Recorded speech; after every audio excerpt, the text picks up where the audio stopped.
Welcome back to my Palia's Let's Talk series. We've already covered animal husbandry, we've covered co-op living, and now today we're covering the seasonal changes. The Let's Talk series, we mainly cover updates and the roadmap. We dive deep into what we saw and what's going to be coming in the future, and I usually ask community what they want to see added during these updates and during these changes. And also, I'm super excited to be back after a short break. I haven't uploaded a video in like 20 days, and the reason for that is because I had a massive subathon on Twitch, took up a lot of time, and also I got a job in gaming. I now work in an MMO game studio, pretty much doing this. But I fixed my schedule, we're back to it, we're back to weekly uploads. But today, we're talking about seasonal changes coming to Palia, as teased in the Palia roadmap, and how they stack up to seasonal systems and other cozy games and MMOs.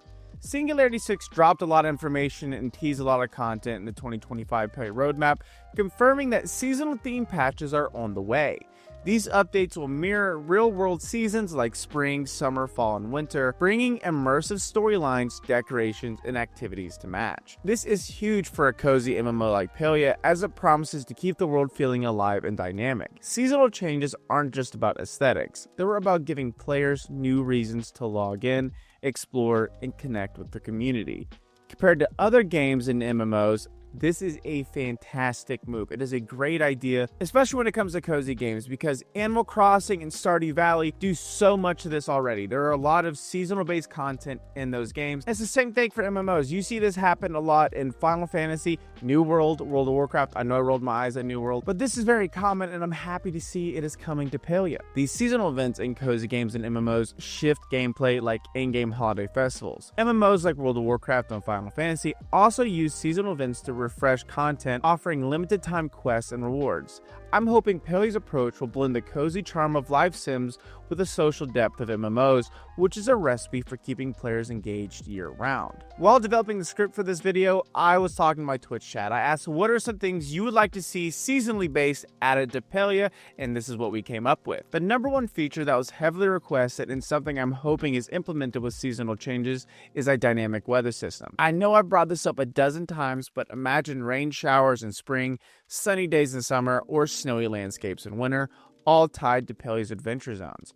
But here's the kicker, I'd love for Singularity 6 to include an opt-in, opt-out weather feature for home plots. The reason why is because many people that play cozy games aren't fans of lightning or thunderstorms, and they definitely don't want snow on a plot that snow doesn't belong. Speaking of lightning, I do think Palia should skip that entirely. They should just not put lightning or thunderstorms in the game. It should just be rain and heavy rain. No lightning, no thunderstorms. I love lightning and thunderstorms. I live on top of a mountain, and I'm the only person up here. So when it is lightning and it is thunderstorms, I'm sitting out on my porch drinking wine and watching hell break loose. Games like Animal Crossing let you enjoy seasonal weather without overwhelming effects, and Palia could take a page from that book.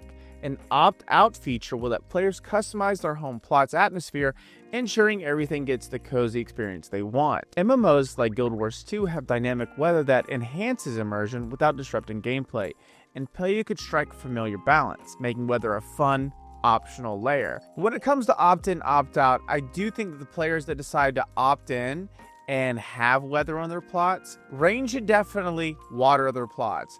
I am all for that, or if it's winter and it's snowing, it still counts as watering their plot, so they don't have to worry about it that day. But if you opt out of that feature on your plot, so you can kind of keep everything, the atmosphere and the vibe that you want, that's unfortunately a sacrifice you have to make. The next thing my Twitch viewers brought up is seasonal fish, bugs, and crops, and I am all for this.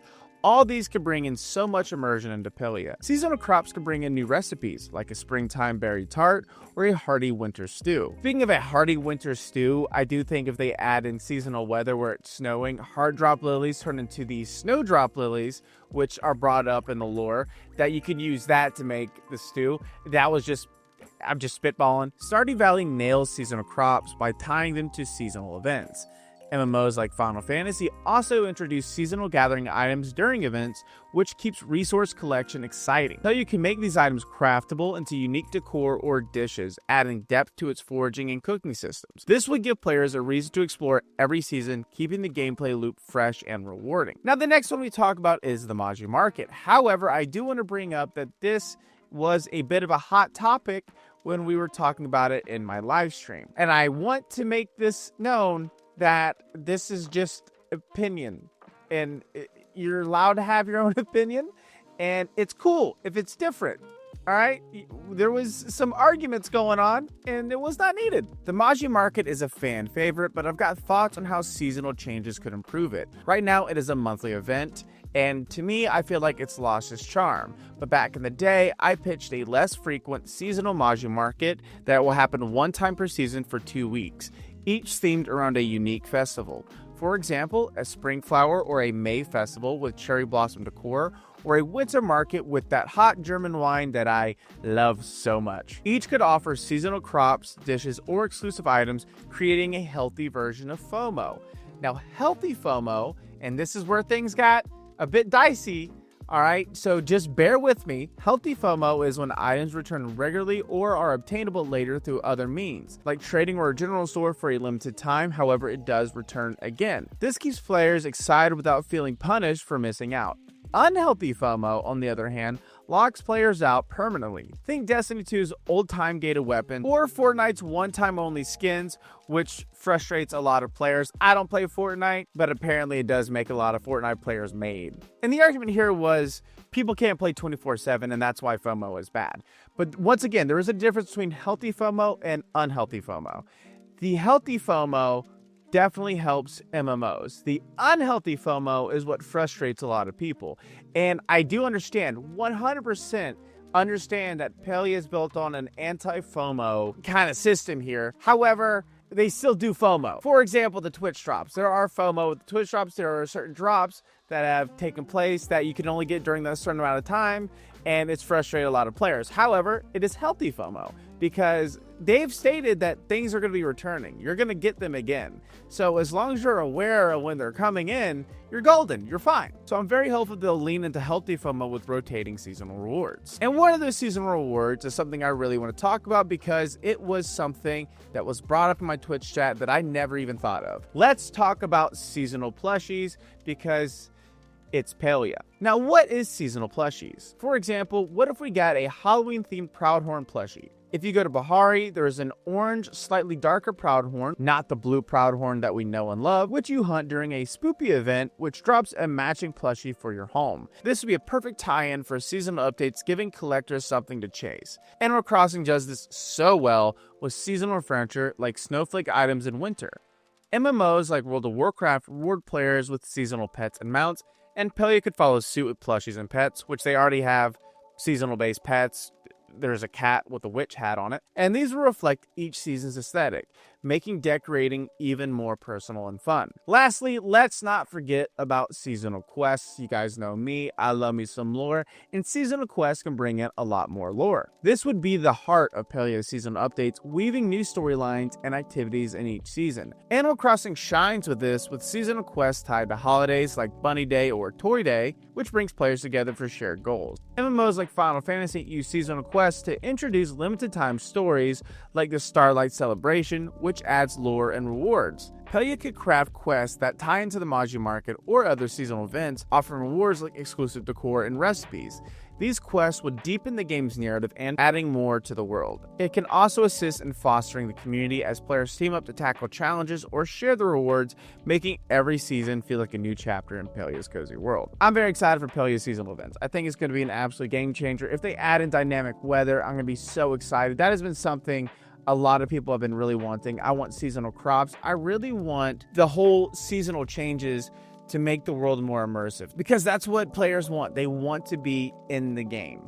And I think that the seasonal changes would be the bread and butter. But yeah, I'm stoked to see all the changes that are coming to Palia in the future. What changes are you guys excited for the most? Or if there's something we didn't even think to add, let me know in the comments down below. While you guys are down there commenting, be sure to subscribe and turn on the notification bell so you know when I upload a video. If you don't know the exact moment I upload a video, be sure to join my Discord. My Discord is a super happy and friendly community where everybody is welcome. And if you're watching this right now, this very second, I could be streaming on Twitch. My Twitch is twitch.tv/Perzival, Perzival. I stream Tuesdays, Thursdays, And now Fridays, no longer Saturdays, that's me and my fiance's time at 11 a.m. Eastern Standard Time to around 2 or 3. And if you guys like podcasts, I have 2 podcasts. I have a true crime and paranormal podcast called What Dwells Beneath. That is my baby. I would greatly appreciate if you would go listen to it. Links to that in the description down below. You can find it on Spotify and Apple Podcasts.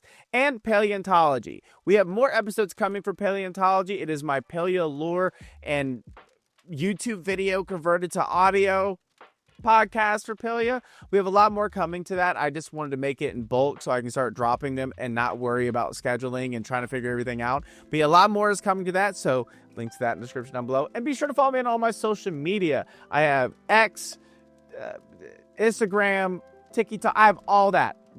Description down below. But yeah, that's the video, and I'll catch you guys in the next one. Bye!